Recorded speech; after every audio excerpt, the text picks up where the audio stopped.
So today's talk is creating your own version of ChatGPT with LangChain. As ChatGPT came out, everyone started to talk about and use it, and it was very useful for us.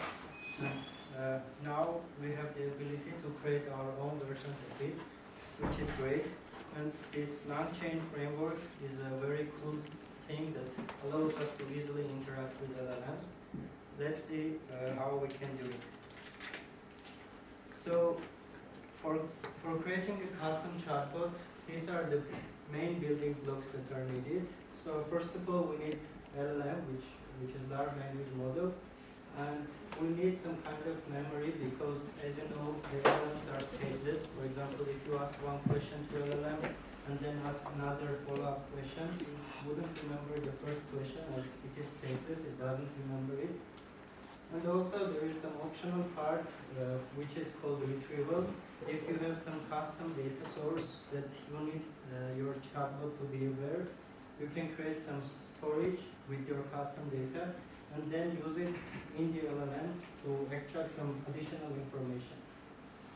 So this is the flow. You ask a question, it is turned into prompt, and then it is fed into the LLM, and an answer is returned.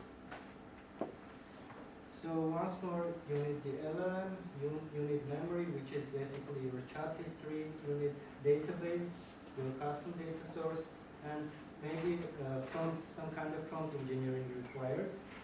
Let's go over them one by one. So these are the most common LLMs now. The most famous, of course, the ones are provided by the OpenAI. These are GPT-3, 3.5, 4. But there are also some other ones, for example, Bard by Google. These LLMs are paid, so you need to pay some kind of money to interact with them. But fortunately, there are also some open source ones. For example, recently came out Llama 2, Claude 2, Falcon, Vicuna, and there are plenty of Hugging-Face models. The main problem with the open source ones is that maybe there might be a need to host them, like not to have a lot of waiting time.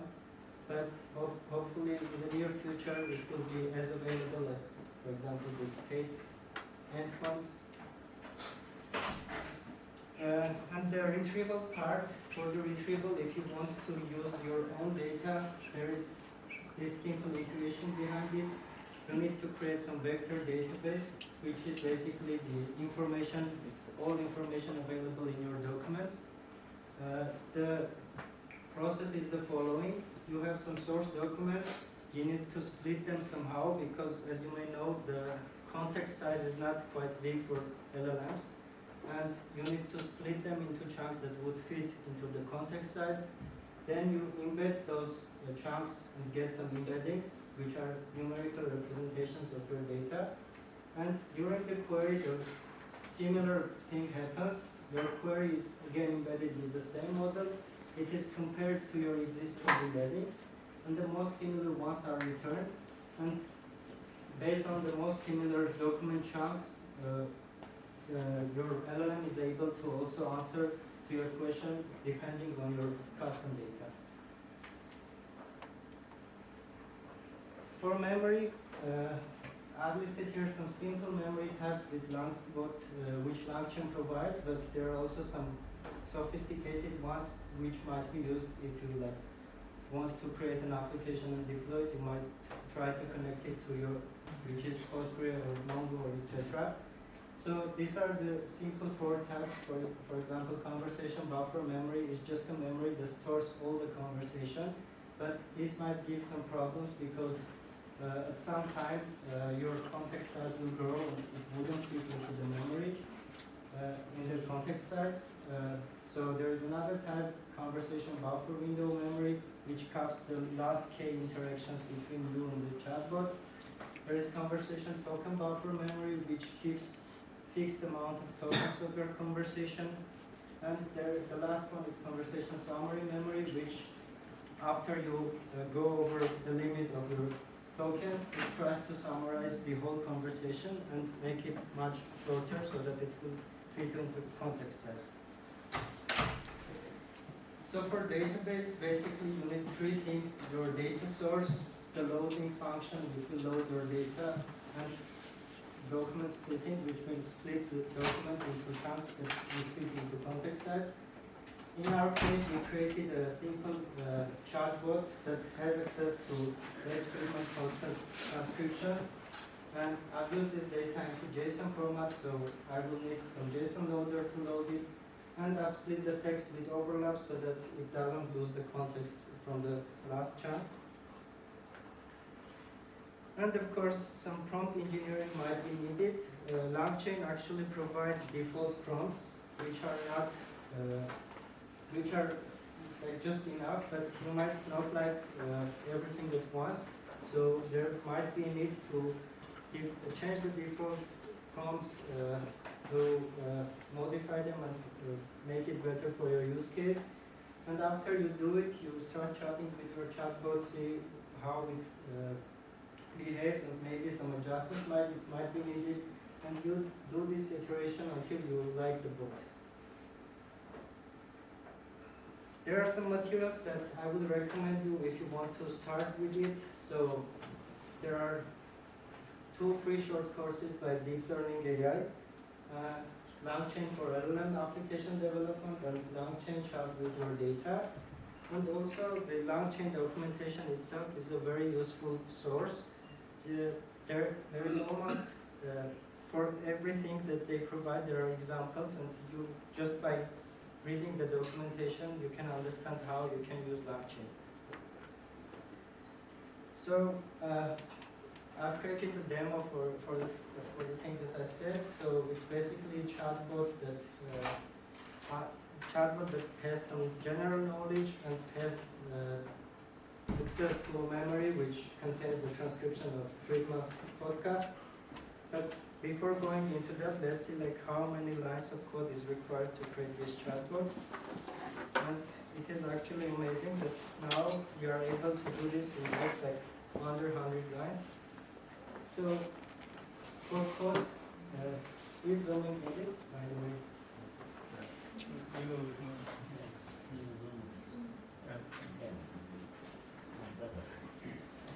Okay, so to connect with the slides, let's go over code also.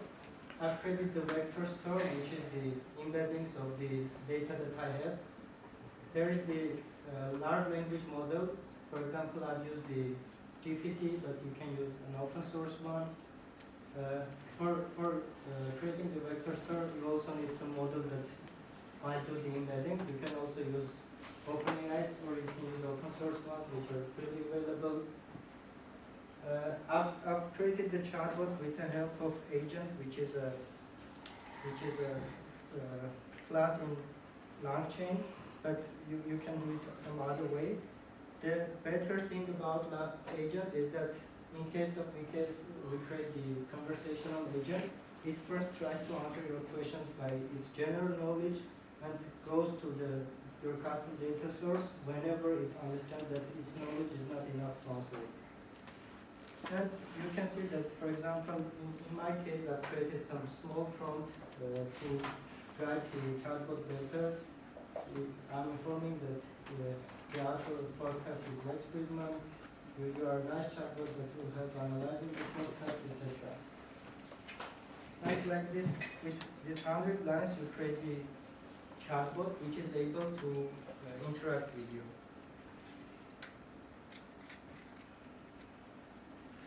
So we can actually, I've run it here, the first question, and also in LangChain it provides the ability to show what is going on. Currently it's run with that option, so verbosity is set to true. And now you can see that, for example, when running the chatbot, the first question I ask is that who is the author of the podcast, and it doesn't go into data source, as we can see here. It just knows because in the first prompt I've given the answer, it says right away that the author is Lex Friedman. And in the second question I ask what are the most discussed topics, and in his general knowledge, he doesn't know like what are the most discussed topics in next Sipan podcast. So it goes to the data source and extracts some information from here, and then answers the most discussed topics, RPG games, AI, etc. So if you have some question to the chatbot, we can actually run it now. And the good thing is that this chatbot is currently run on this notebook, which doesn't even have GPU. And the main thing, of course, goes into the querying the LLM, which I use OpenAI's LLM, so no GPU calculation is required. But this vector database is getting the similar chunk from the database, is run on the computer, but it runs very fast, even with the CPU. So if you have some question to the chatbot, you can just now ask. If not, we can go to the questions to the presentation itself. Please explain how many knock-in facts will be generated during the answer. You want me to ask him or? Yes, just ask. How many Please explain what? positive facts? Sorry? How many hallucination will provided during answer? Maybe we can zoom it. It's kind of a strange prompt. I'm sorry, can I ask a follow-up question? The most discussed topics is the search query, which is vectorized, which is embedded. Like it queries for most discussed topics into your vector store, yeah. The way it works is that it tries to understand what it should query, and out of my question, what are the most discussed topics? And my question is the string most discussed topics is indeed a query, which is vectorized through the embedding API, yeah? Yeah, so this is vectorized and try to be compared with the things. Yeah. So that's why I said it's good to have this verbosity on, because now we can understand that, for example, this thing to query is not really a very good thing to query. That's my question. That's why this prompt engineering might be required so that your querying is better. Okay. Like, for example, another question we can ask, but before that, let's see what it answered. So the answer, I apologize for any confusion, but as a reject, language model, I don't have ability to do that hallucination.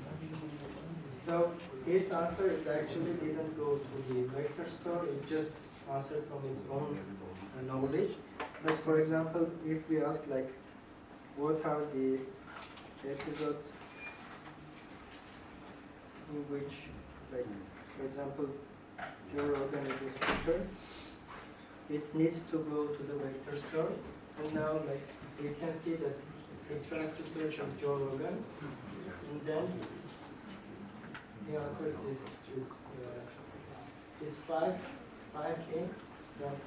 And again, like, it's not really perfect because, as I know, he is a speaker in 300 and 127, but there is also episodes in which Joe Rogan is discussed. So you need to like interact with it, see what is working well, what is not working well, and change the prompts and change the database correspondingly.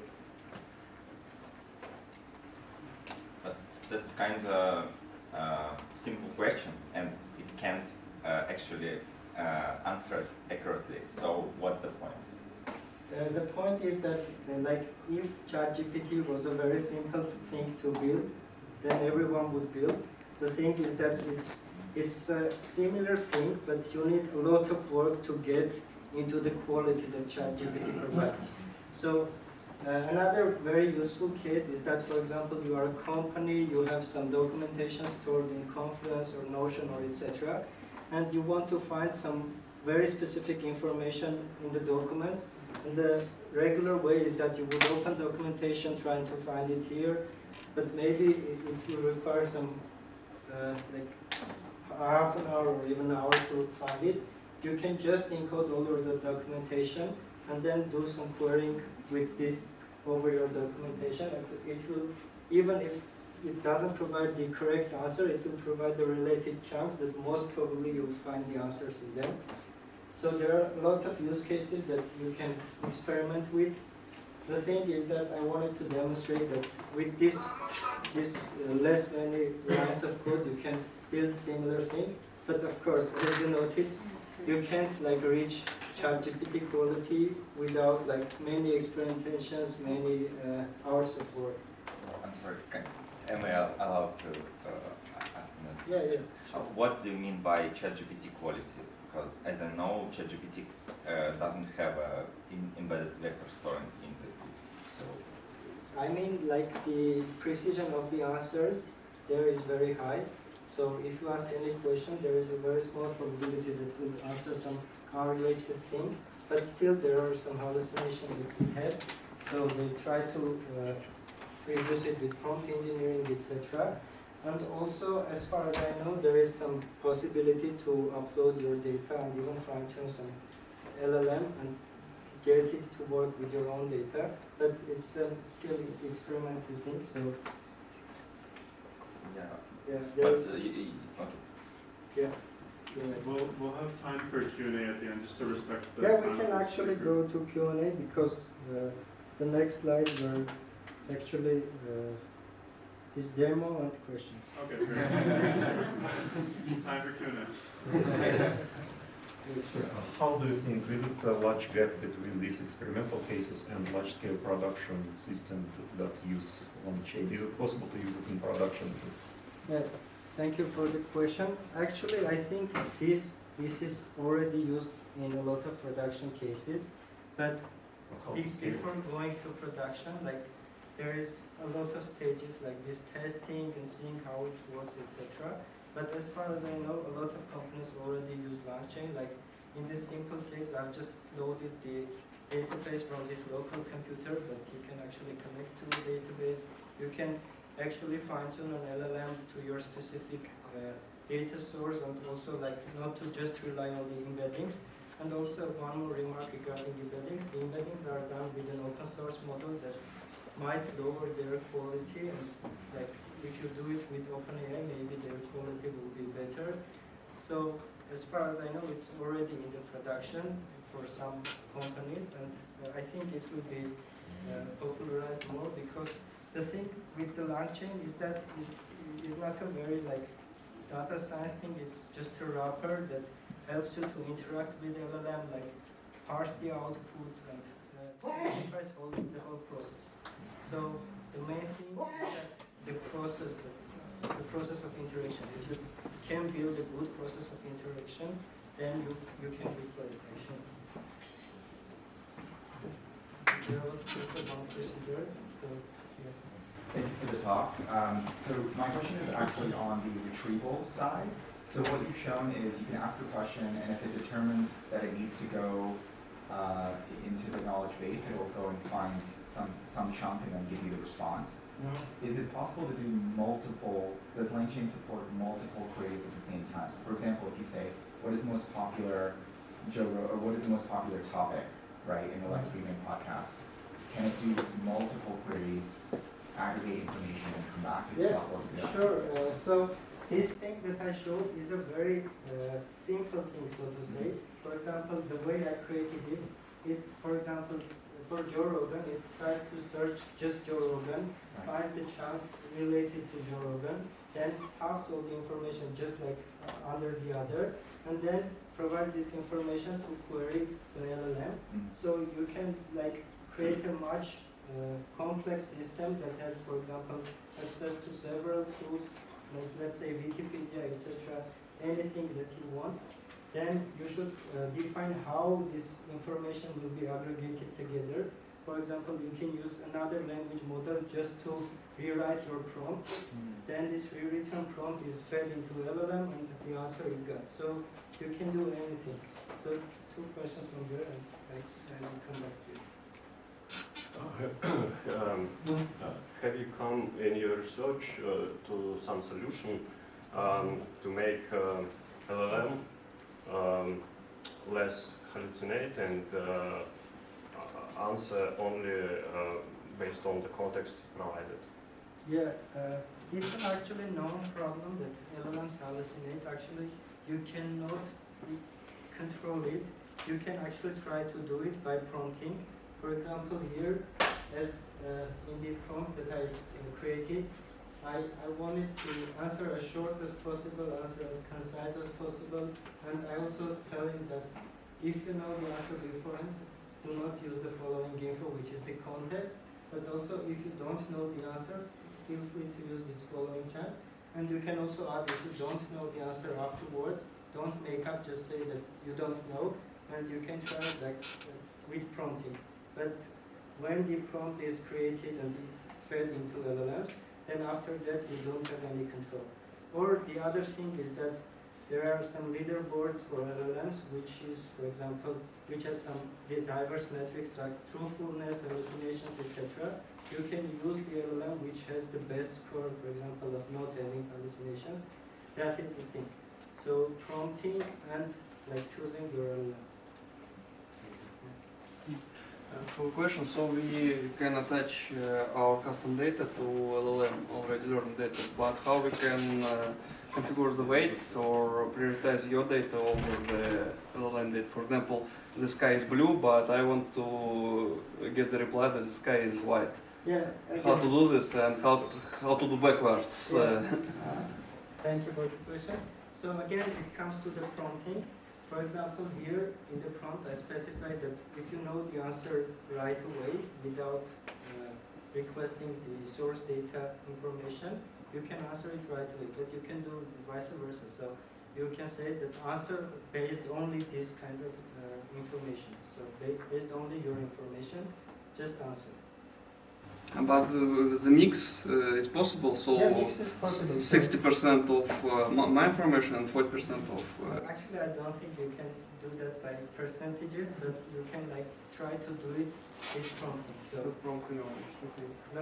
so you can even write a program that randomly chooses a number, and based on that number goes to its general knowledge or goes to the source. Yeah, I want to focus more on the retrieval part. So you're getting your prompt, then like getting your queries out of that, and enriching like your model's context with like the results of the queries. But as we have seen, it has like detrimental impact because now you're querying Joe Rogan and you like putting all the context about Joe Rogan. But your question was about like where Joe Rogan was the co-host of the podcast. So have you considered like pacimizing the outputs, your query results somehow? What? Pacimizing, like filtering them based on like the call-based prompt. Yeah, so actually this thing that showed that it queries Joe Rogan, it queries Joe Rogan and extracts some chunks, but it's not its full prompt. So the prompt is like this is the question, these are the related chunks that I was able to extract, and this is the whole prompt that it creates. And actually like this prompting is created using LangChain's default prompt. And if you like see that, for example, this kind of things doesn't work very well, this is the case when you need to use your custom prompt. Maybe you can see that here it doesn't work very well, so you change the prompt and then see like how it behaves. And this is the thing that I said, this prompt engineering is actually iterations until you get to a point where you actually like what your chatbot, how your chatbot interacts with you. Yeah, there was some question. Yeah, thank you for the presentation. I have one question, how you can compare different prompts, because you say a lot about the quality. It's main part of quality, it's prompt engineering, and how you can compare two different prompts. You have some evolution pipeline or something like that. Yeah, actually a very good point. You can have lots of information about that if you have time to watch this short course by the deep learning AI. Actually, there is one another use case when, for example, it says like, the example here is that you have like product descriptions and product names, for example, for clothing, and you create a chatbot to interact with it and like answer some questions regarding the clothing. And the thing it does, for example, there is some hard-coded examples in which it says, for example, do the clothing comfort pullovers have side pockets? The answer is yes. And then by just providing these two examples, it allows you to generate like thousands of questions regarding your data. And then after you create your chatbot, you are able to evaluate whether your chatbot like answers correctly to these questions.